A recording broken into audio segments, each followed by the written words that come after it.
Hello friends, welcome to cracked it. I am Tanu Shukla. आज हम लोग कल हम लोगों ने एनसीईआरटी की सीरीज चालू की है, क्लास 6 की जियोग्राफी की हम लोगों ने सीरीज चालू की है। उसका पहला चैप्टर हम लोग कल कंप्लीट कर चुके हैं और आज उसी चैप्टर से संबंधित जितने भी क्वेश्चन सीटेट में आ चुके हैं हम लोग उसे डिस्कस करेंगे। उसके अलावा एनसीईआरटी की बुक में 4-5 क्वेश्चन जो कि ऑब्जेक्टिव टाइप में दिए गए हैं हम लोग उसे भी आज सॉल्व करेंगे। तो ये रहा मेरा ब्रीफ इंट्रोडक्शन, आप लोग देख सकते हैं। अब हम लोग अपने टॉपिक की तरफ बढ़ेंगे। तो आप लोग हमसे जुड़ने के लिए हमारे फेसबुक ग्रुप को ज्वाइन कर सकते हैं। उसके अलावा आप हमें इंस्टाग्राम पर भी फॉलो कर सकते हैं इस आईडी पर। उसके अलावा आप हमारे टेलीग्राम चैनल को भी ज्वाइन कर सकते हैं और आप हमारे वेबसाइट पर भी विजिट कर सकते हैं। तो अब हम लोग बढ़ेंगे अपने क्वेश्चंस की तरफ। तो क्वेश्चंस की तरफ बढ़ने से पहले यहाँ पे ये जो पिक्चर है वो एनसीईआरटी की बुक से ही मैंने निकाला है। तो यहाँ पे थोड़ा सा ब्रीफ में चीज़ें लिखी हुई हैं, आप लोग यहाँ पे देख सकते हैं। इसको मैंने सिर्फ देखने के लिए ही डाला है यहाँ पे कि सूर्य के सबसे पास में कौन है। तो सूर्य, सन के सबसे पास में बुध, मरकरी है। उसके बाद ये सारी चीज़ें आप लोग देख सकते हैं। एस्ट्रॉयड बेल्ट जो है, क्षुद्र ग्रह की जो पट्टी है वो किन ग्रहों के बीच में होती है, तो मंगल और बृहस्पति के बीच में होती है। इसमें सारी इन्फॉर्मेशन दी गई है कि कौन सा ग्रह कितने दिन में चक्कर लगाता है अपने अक्ष पर और सूर्य के चारों तरफ कितने दिन में चक्कर लगा लेता है, ये भी यहाँ पे लिखा गया है। और उसके अलावा आप लोग यहाँ पे देख सकते हैं कि सारे ग्रह की जितनी दूरी है सूर्य से, यहाँ भी इतना मतलब यहाँ फैक्चुअल में दिया गया है। ऐसे क्वेश्चंस तो सीटेट में अभी तक नहीं बने हैं और ना ही बनने की संभावना है, क्योंकि सीटेट इतना फैक्चुअल क्वेश्चंस नहीं पूछता है। फिर भी मैंने ये फिगर आप लोगों को दे दिया है, आप लोग यहाँ से देख सकते हैं अच्छे से। और अब हम लोग अपने टॉपिक की तरफ बढ़ेंगे। और एक पॉइंट यहाँ पे ये भी दिया गया था, ऐसे फिगर उसमें एक पिक्चर यहाँ एनसीईआरटी में ये भी डाली गई है, मुझे अच्छी लगी तो मैंने यहाँ पे डाल दिया कि जो इसमें बस एक ही बात बताने के लिए मैंने यहाँ पे डाला है कि जो हमारा सौर मंडल है वो मिल्की वे मतलब आकाशगंगा का एक भाग है। जैसे ये पृथ्वी है, पृथ्वी किसका भाग है? सौर मंडल का। सौर मंडल किसका भाग है? आकाशगंगा का। और आकाशगंगा किसका भाग है? तो ब्रह्मांड का। तो यहाँ पे जो हमारा सौर मंडल है वो आकाशगंगा का भाग है, उसे हम मिल्की वे भी कहते हैं और वो ब्रह्मांड का हिस्सा है। मतलब मैंने ऐसे ही डाल दिया है कि ब्रह्मांड, यहाँ पे इससे वैसे क्वेश्चंस पूछे नहीं जाएंगे, फिर भी मैंने डाल दिया है कि आपको ये ना लगे कि कुछ छोड़ दिया गया है। अब हम लोग अपने टॉपिक की तरफ बढ़ते हैं। अब हम ये देखेंगे कि एनसीईआरटी के बुक में ये 5 क्वेश्चंस ऑब्जेक्टिव वाले दिए गए थे, तो हम लोग आज इसे कंप्लीट करेंगे। तो देखते हैं कि पहला क्वेश्चन क्या दिया गया है एनसीईआरटी में। तो पहला क्वेश्चन है, किस ग्रह को पृथ्वी की जुड़वा बहन के नाम से जाना जाता है? पृथ्वी की जुड़वा बहन के नाम से या पृथ्वी की बहन के नाम से हम किस ग्रह को जानते हैं? तो हमें अच्छे से पता है कि आकार और घनत्व में ये लगभग पृथ्वी के समान होती है। जो शुक्र होता है, जो वीनस प्लैनेट है, वो अर्थ हमारा जो प्लैनेट अर्थ है उसके घनत्व और आकार के समान होता है, इसलिए इसे हम पृथ्वी की जुड़वा बहन या फिर बहन कहते हैं। तो ये क्वेश्चन जो है वो एनसीईआरटी के बुक का है। हम लोग जितने भी क्वेश्चंस करेंगे अभी, मतलब कि चैप्टर के साथ हम एनसीईआरटी में जितने भी क्वेश्चंस दिए गए हैं उसे करेंगे। और उसके अलावा जो भी क्वेश्चंस सीटेट में इस चैप्टर से आ चुके हैं, जो भी चैप्टर हम लोग पढ़ेंगे उससे जितने भी प्रीवियस ईयर में क्वेश्चंस फ्रेम हो चुके हैं हम लोग उसे करते हुए देखेंगे कि हम लोग रेलिवेंट चीज़ें पढ़ रहे हैं या ऐसे ही कुछ भी पढ़ रहे हैं। तो हमें समझ में आएगा कि एनसीईआरटी से ही कितने अच्छे से हम अपना सीटेट में जो 60 मार्क्स का सोशल साइंस का पोर्शन आता है उसमें से हम लोग 13-14 नंबर की तैयारी अब स्टार्ट कर चुके हैं। तो हमारा जो पहला क्वेश्चन हम लोगों ने देखा कि पृथ्वी की जुड़वा बहन कौन है, तो शुक्र है, वो वीनस है। उसके बाद हमारा जो दूसरा क्वेश्चन है हम लोग उसे देखेंगे। दूसरा क्वेश्चन है, सूर्य से तीसरा सबसे नज़दीक ग्रह कौन सा है? तो सूर्य से तीसरा सबसे नज़दीक ग्रह कौन सा है? हम लोगों ने ये भी देखा था, पृथ्वी है, अर्थ है, हम लोगों ने देखा था सबसे पास में यहाँ पे बुध है। उसके बाद सेकंड नंबर पे कौन है? वीनस है। उसके बाद पृथ्वी है। एक बार मैं आप लोगों को फिगर में यहाँ पे पिक्चर में दिखा भी देती हूँ। यहाँ पे हम देखते हैं कि ये बुध सबसे पास में है। उसके बाद ये जो वीनस है, मतलब कि शुक्र सबसे पास में है, उसके थर्ड नंबर पे कौन आएगा? तो यहाँ पे पृथ्वी थर्ड नंबर पे आ रही है। तो यहाँ से ये आंसर हो जाएगा, यहाँ पे हमारा पृथ्वी आंसर हो जाएगा। इस क्वेश्चन का जो आंसर होगा वो क्या होगा, वो पृथ्वी होगा, अर्थ होगा। हमारा अर्थ प्लैनेट जो है वो कि तीसरा सबसे नज़दीक ग्रह है। उसके बाद जो तीसरा क्वेश्चन है एनसीईआरटी के बुक से, सभी ग्रह सूर्य के चारों ओर किस प्रकार के पथ पर चक्कर लगाते हैं। तो शायद मैंने अपने लास्ट वीडियो में यहाँ पे ग्रह की जगह उपग्रह मुझसे टाइप हो गया था, तो आप लोग मुझे थोड़ा सही कर लेंगे, क्योंकि वहाँ पे मैंने 8 उपग्रह करके शायद लिखा है, तो वहाँ पे 8 ग्रह की बात है। तो आप लोग वहाँ पे स्पेशल नोट्स वाले पॉइंट में वहाँ पे आप लोग ये सही कर लेंगे कि मैंने जो 8 उपग्रह लिखा है वहाँ पे 8 ग्रह होगा, और जो सभी ग्रह हैं जो कि सौर मंडल के 8 ग्रह हैं, और जो ग्रह हैं वो किस मार्ग पर चक्कर लगाते हैं, तो वो दीर्घवृत्ताकार मार्ग पर चक्कर लगाते हैं। देख लीजिए कि किस तरीके से क्वेश्चंस फ्रेम हो रहे हैं। उसके बाद जो फोर्थ नंबर का जो हमारा क्वेश्चन है एनसीईआरटी के बुक से, तो हम इसे देखते हैं कि ध्रुव तारे से किस दिशा का ज्ञान होता है। तो हम सबको को शायद मालूम है ये कि ध्रुव तारे से हमें उत्तर दिशा का ज्ञान होता है। उसके बाद जो लास्ट क्वेश्चन है एनसीईआरटी के बुक का, तो 5वां क्वेश्चन है, क्षुद्र ग्रह किन कक्षाओं के बीच में पाया जाता है। तो मैंने आप लोगों से स्पेशली बोला था कि ये क्वेश्चन बहुत ज़्यादा इंपॉर्टेंट है, CTET भी एक बार ये क्वेश्चन फ्रेम कर चुका है। तो पहले हम आंसर देने से पहले एक बार हम इस फिगर पे फिर से पिक्चर पे चलते हैं। तो इस पिक्चर में हम देखते हैं कि क्षुद्र ग्रह की जो पट्टी है वो मंगल और जुपिटर या बृहस्पति के बीच में है। तो यहाँ पे आप देख सकते हैं इजिली कि यहाँ पे जो क्षुद्र ग्रह किसके बीच में स्थित है, तो मंगल और बृहस्पति के बीच में स्थित है। तो हमारा जो यहाँ पे आंसर हो जाएगा वो हो जाएगा बी, मंगल और बृहस्पति, मार्स और जुपिटर के बीच में क्षुद्र ग्रह स्थित एस्ट्रॉयड बेल्ट जो होते हैं वो स्थित होते हैं। तो हमारा यहाँ पे एनसीईआरटी के क्वेश्चंस तो खत्म हुए जो कि उन्होंने ऑब्जेक्टिव फॉर्म में पूछा था। और अब हम देखते हैं कि CTET किस तरीके से क्वेश्चंस यहाँ से फ्रेम कर पाया है। आप लोग देखेंगे कि आप कक्षा 6 की पहले चैप्टर से ही CTET के 10 क्वेश्चंस कंप्लीट कर पाएंगे। अब हम लोग पहुँच चुके हैं, ये जो क्वेश्चन दिया गया है ये क्वेश्चन 2019 के क्वेश्चन पेपर में दिसंबर के क्वेश्चन मतलब जियोग्राफी वाले पार्ट में पूछा गया था 2019 दिसंबर के सेकेंड पेपर में। तो हम लोग देखते हैं कि पहला स्टेटमेंट क्या लिखा गया है। कथन ए में लिखा गया है, तो कथन ए में लिखा गया है, only one side of moon is visible to us on earth. पृथ्वी से हमें चंद्रमा का केवल एक ही भाग दिखाई देता है।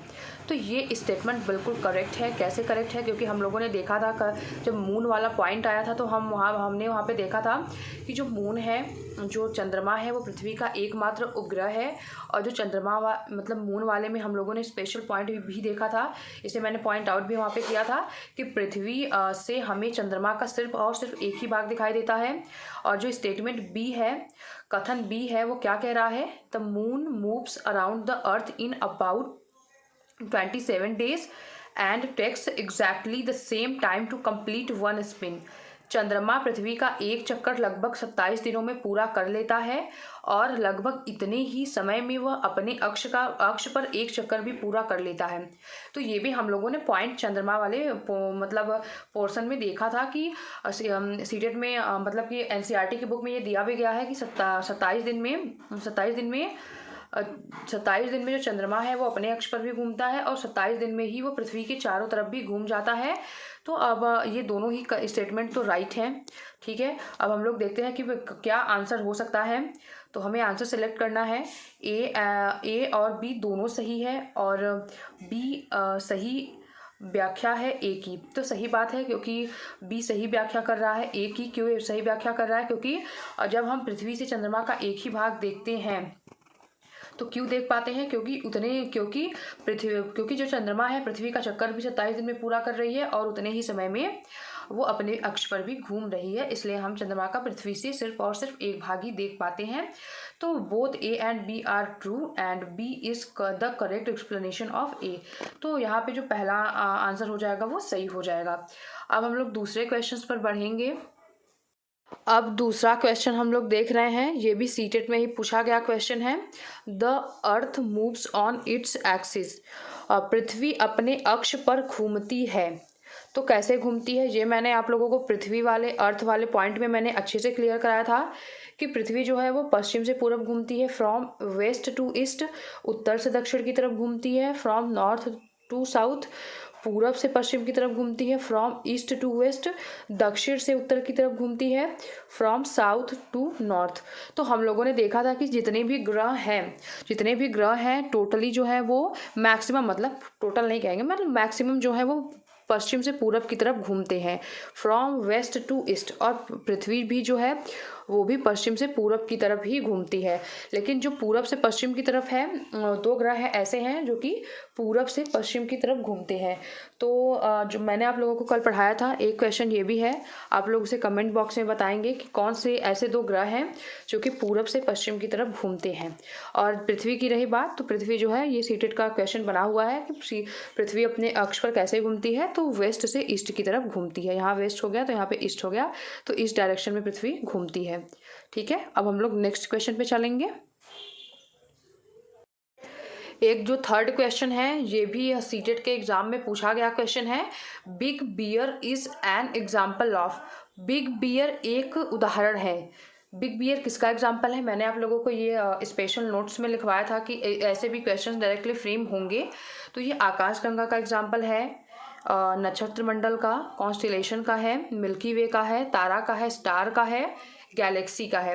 तो हमें ये पता है कि हमें मतलब ये एक पॉइंट में इसे याद करके बस ऐसे ही रखना है, ज़्यादा डीप में नहीं घुसना है। बिग बियर क्या है? एक सिद्धांत है, वो भी नक्षत्र मंडल का, कॉन्स्टिलेशन का सिद्धांत होता है। तो बिग बियर नक्षत्र मंडल का एक भाग है, या मतलब एक उदाहरण है यहाँ पे जो क्वेश्चन पूछा गया है उसके अकॉर्डिंग। और इसे मैंने कल के वीडियो में, मतलब कि जो हमारा सौर मंडल का वीडियो है उसके स्पेशल पॉइंट में ये लिखवाया था। तो आप लोग इसे अच्छे से याद रखेंगे। जो ये चौथा क्वेश्चन है वो हम लोग देखते हैं। ये भी सीटेट में ही पूछा गया क्वेश्चन है, और ये क्वेश्चन 2 बार पूछा जा चुका है अभी तक। तो only one side of the moon is visible from the earth because, पृथ्वी से चंद्रमा का केवल एक ही भाग दिखाई पड़ता है क्योंकि चंद्रमा का दूसरा भाग केवल दिन के समय में पृथ्वी की ओर होता है। ये कह रहा है। Other side of the moon is towards the earth only during the day time. दूसरा पॉइंट है, चंद्रमा का दूसरा भाग केवल अमावस्या को पृथ्वी की ओर होता है। Other side of the moon is towards the earth only on new moon. अमावस्या चंद्रमा को पृथ्वी के चारों ओर चक्कर लगाने में तथा अपने अक्ष में घूमने में समान समय लगता है। Time taken by the moon to move around the earth and to complete one spin is same. और फोर्थ पॉइंट है, चंद्रमा को अपने अक्ष पर एक चक्कर लगाने में 1 प्रकाश वर्ष लगता है। It takes the moon 1 light year to complete one spin. तो हम लोग देखते हैं कि इसके पहले भी जो क्वेश्चन था वो भी इसी तरीके से स्टेटमेंट के फॉर्म में फ्रेम किया गया था। क्वेश्चन पूछा वही गया है ये क्वेश्चन, लेकिन इसका तरीका बस बदला गया है।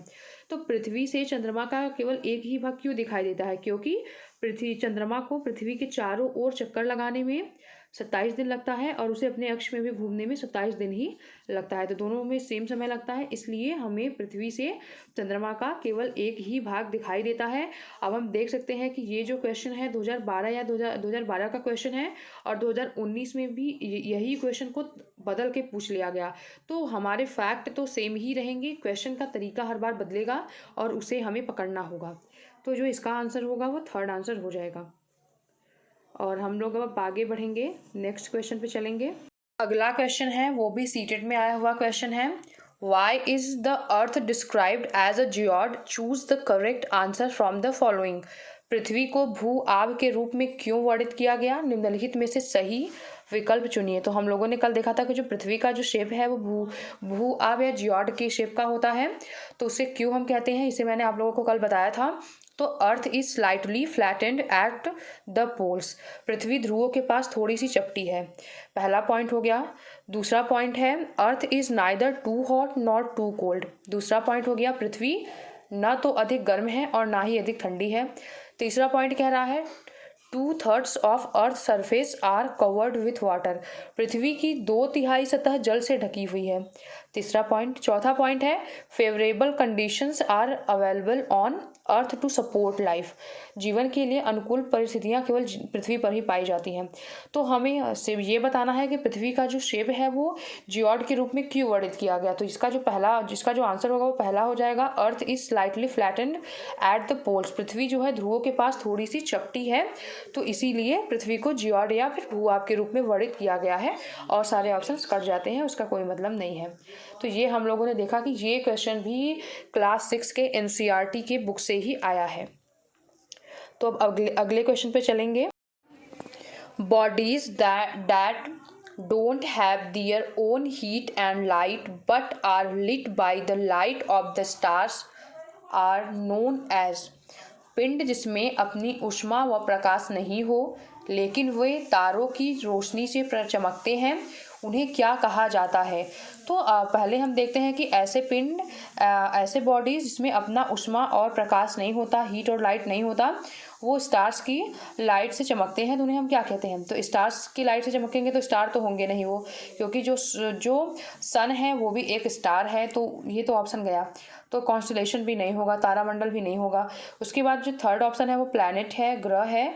तो ग्रह का ये डिफिनीशन ही होता है कि ऐसे पिंड, ऐसे बॉडीज होते हैं ये जो कि जिनके पास अपना हीट और लाइट नहीं होता है और ये तारों की रोशनी से चमकते हैं। तो ये थर्ड ऑप्शन सही होगा।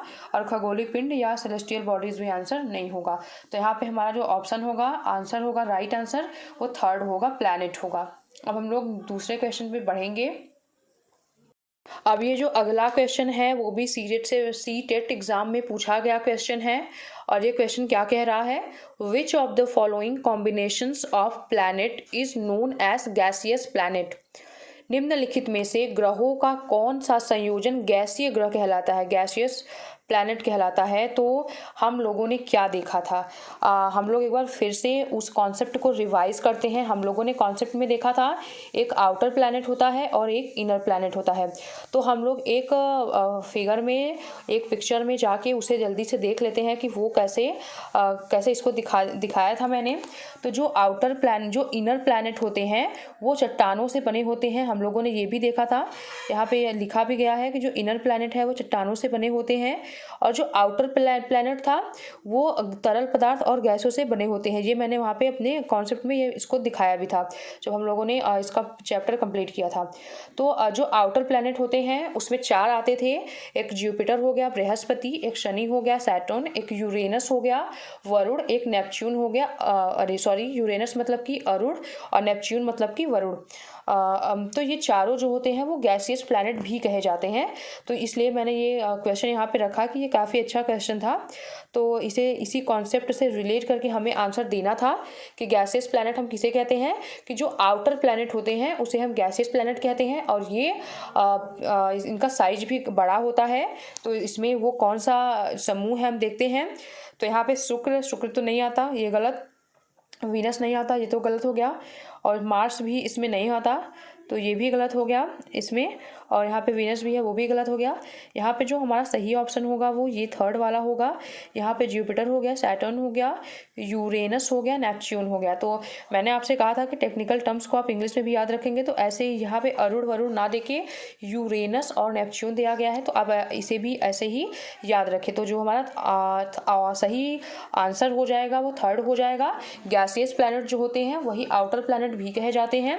तो उसमें जुपिटर आएगा, सैटर्न आएगा, यूरेनस आएगा और नेपच्यून आएगा, बृहस्पति आएगा, शनि आएगा, यूरेनस आएगा और नेपच्यून आएगा। उसके बाद जो इनर प्लैनेट होते हैं, इनर प्लैनेट का मतलब कि जो कि आंतरिक ग्रह होते हैं, तो आंतरिक ग्रह में हम किसे रखेंगे, 4 ग्रह वहाँ पर भी आते हैं।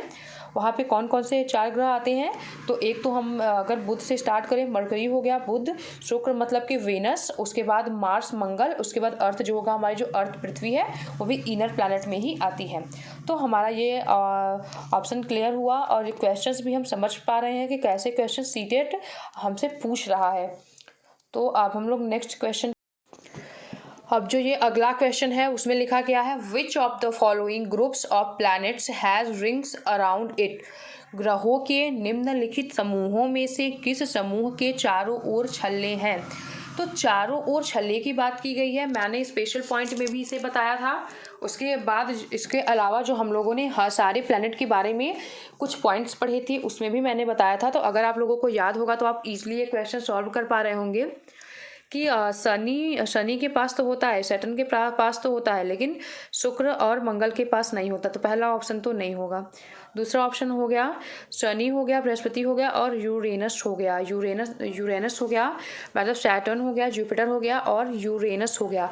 तो इसके पास जो होता है, इनके तीनों के पास चारों ओर छल्ले होते हैं, ऐसा एनसीईआरटी में लिखा गया है।